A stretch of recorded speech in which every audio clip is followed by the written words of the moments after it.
Now the Three Martini Lunch with Greg Corombos and Jim Geraghty. And welcome, everyone, to the Thursday edition of the Three Martini Lunch, along with Jim Geraghty of National Review. I'm Greg Corombos. Thanks for being with us today.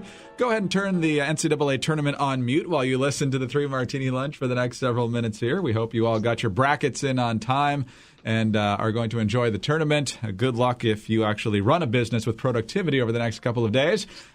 Let's start with a good martini today, Jim, and we go actually to the set of Morning Joe. Mark Halperin is a frequent contributor to that program. He was actually up conducting some focus group interviews in New Hampshire, obviously the first in the nation primary. We won't talk about that status after yesterday's Iowa ran, but nonetheless, it still plays an important role in the process. And they were talking to very likely Democratic voters and very likely Republican voters. And the good news for Republicans is that even Democrats have a huge problem with Hillary's email scandal. Here's that from Morning Joe earlier today.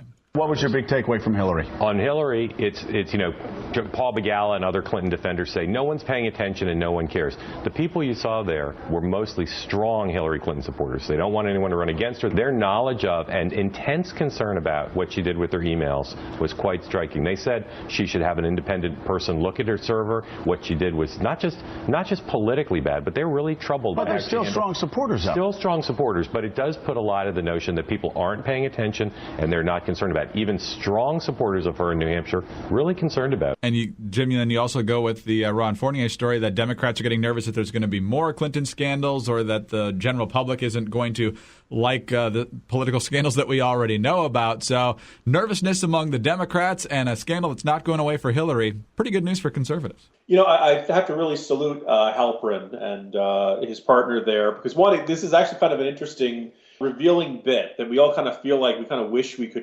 take information to the other side and just see how they react to it. And it was a really fascinating reaction from the Hillary supporters gathered there in New Hampshire. And at one point, I think it was Scarborough or somebody said, just look at the looks on their faces. Crestfallen might be a slight exaggeration, but just there's an expression in their tone of voice suggests really deep disappointment in Hillary. They're not jumping to defend it. They're not insisting there's nothing wrong here. They're not jumping to counterattack her critics. No, they really think she did something wrong here.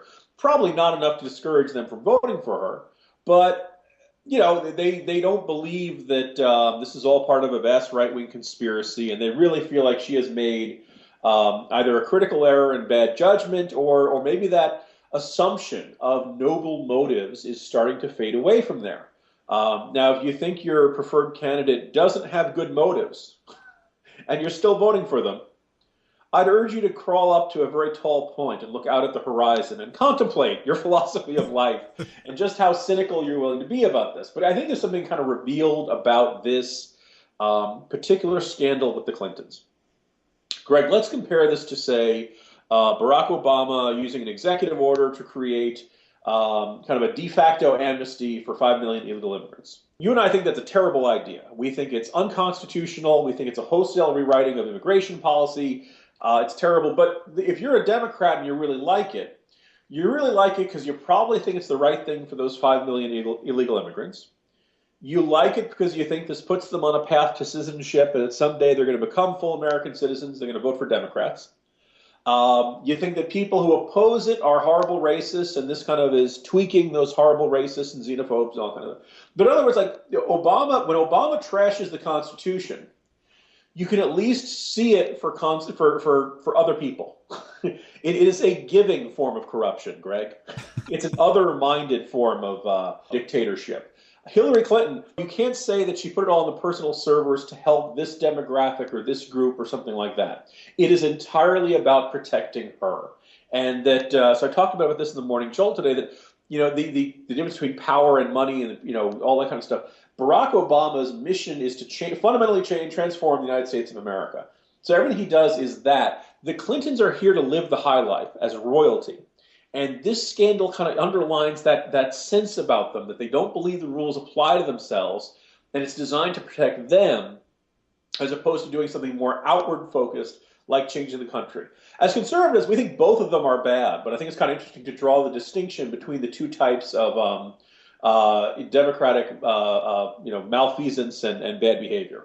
Yeah, certainly the case, and hopefully this means the media is going to stay on top of it, too, when they know that even Democrats are concerned about it and still want answers, because no matter what political stripe you're with, unless you're Lanny Davis or Paul Begala, you're pretty much unsatisfied with what you heard from Hillary Clinton last week. So on to the bad Martini now, and yesterday's good Martini, of course, was not just the victory of Likud and Benjamin Netanyahu in Tuesday's Israeli elections, but by a much more comfortable margin than anyone would have suspected. Fascinatingly, the Obama administration has yet to issue congratulations, at least from President Obama. Apparently, Secretary of State Kerry has done so. Some people are speculating that the congratulations is supposed to come once the coalition government is actually formed. But even yesterday on CNN, Alison Camerata thought it was curious that this administration probably wasn't very happy to see Netanyahu win. The best the White House could pony up was the director of political strategy, a guy named David Simas, or Simas, depending on how you pronounce it. And here's how that conversation went. Is it fair to say that there is not a massive celebration happening at the White House this morning with this news? Allison, we want to congratulate the Israeli people for the democratic process for the election that they just engaged in with all the parties that engaged in that election. As you know now, the hard work of coalition building begins. Sometimes that takes a couple of weeks. And we're going to give space to the formation of that coalition government. And we're not going to weigh in one way or another, except to say that the United States and Israel have a historic and close relationship, and that will continue going forward. Jim, congratulations on holding a successful election is something you tell Iraqis in 2005 or Afghans around the same time. Israel, congratulations, you successfully held an election? Yeah, I was going to say, you really put your finger on it, because I was trying to think about, there's something odd about congratulating Israel on holding an election when they do this pretty regularly, every couple of years, right? And so there's a little bit of this, I've always been of that philosophy of, when you score a touchdown, act like you've done it before. That sense there's some guys, they spike the ball, they do a big dance and all that kind of stuff. And there are always certain running backs, certain players who just believe they hand it to the referee. You know why? Because I've done it before and I'm going to do it again. Scoring a touchdown isn't something extraordinary. It's what I do. Well, a democratic election in Israel, it's not extraordinary. I'm not even sure they really feel like they need congratulations on not having the balloting collapse into rioting. No, this is Israel, all right? This is what they do. They may wait until the coalition government gets formed. It's pretty obviously going to get formed out of Netanyahu's party and a couple of the other ones. If they don't do it then we're going to see this kind of fascinating, status of President Obama. Because periodically when you hear him complain about House Speaker John Boehner or the reaction to the 2014 midterms, he always acts like he's the first president who's ever had to deal with the opposition party controlling Congress. Right. Meanwhile, George W. Bush is like, hello, I had Nancy Pelosi. And Bill Clinton had Newt Gingrich. And George H.W. Bush had a Democratic Congress for his entirety of his presidency. And Ronald Reagan had Democrats controlling the House the entire time. This is actually kind of normal. And he acts like it's this unbelievable burden that only he has ever had to deal with. And that his opposition is just, so much more extreme and all that stuff. I mean, do you think that this is the first time there's been an Israeli leader who wasn't doing everything the United States president wanted him to do? Really, there was never disagreement. Netanyahu has been during the Clinton years. George H.W. Bush's relationship with Israel and James Baker was not warm and fuzzy. So this is kind of normal to have a foreign leader who you're not a big fan of, and then they win re-election, phooey. Then you got to just put it aside and work together the best you can. And there's this pettiness, this constant trolling, this constant stuff that Obama can't just let it go and say, all right, we're going to go work with these guys. And again, this is remember, this is Mr. Red States and Blue States. There's only red, white, and blue states, and what a great leader he was going to be, and how forward thinking. There are times he acts like a toddler, and we're stuck with this for the next 2 years, Greg. Well, if that wasn't enough to ruin your lunch, let me throw this sentence at you. Dick Cheney's in Playboy.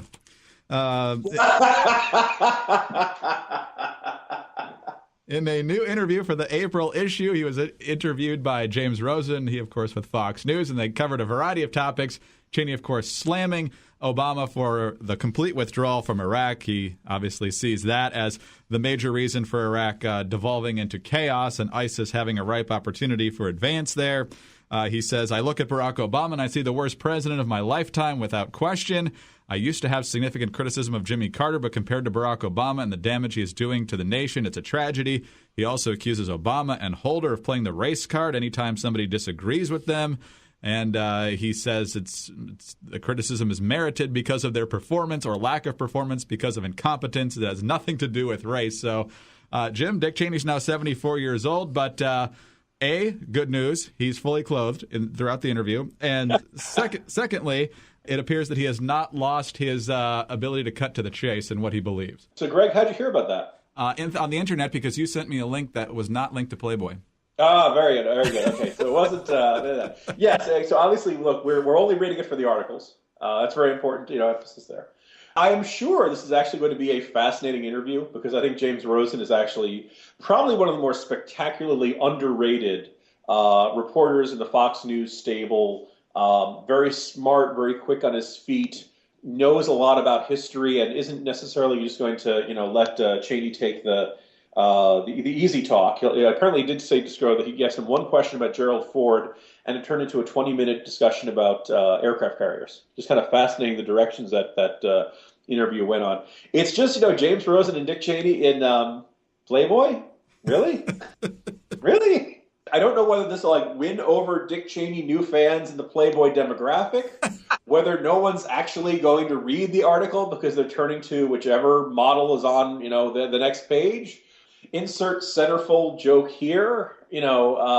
It's just strange. New justification. You see people around Washington walking around buying Playboy. They're not necessarily what you think. It's really just because they really want to know what Dick Cheney thinks. At least that's the pretense. Yeah, and there's a joke about his first name in there somewhere, but I'm just not even going to touch it. So there you go. Oh boy. Okay, Jim, I think it's time to go. Who do you have winning your bracket? Kentucky all the way. Yeah. But I have the very original strategy of always picking the favorites.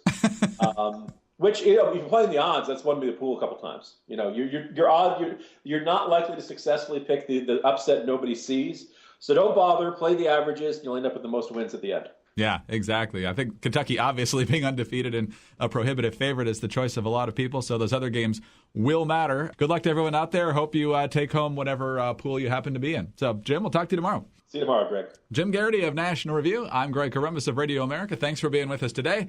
And be sure to join us again on Friday for the next 3 Martini Lunch.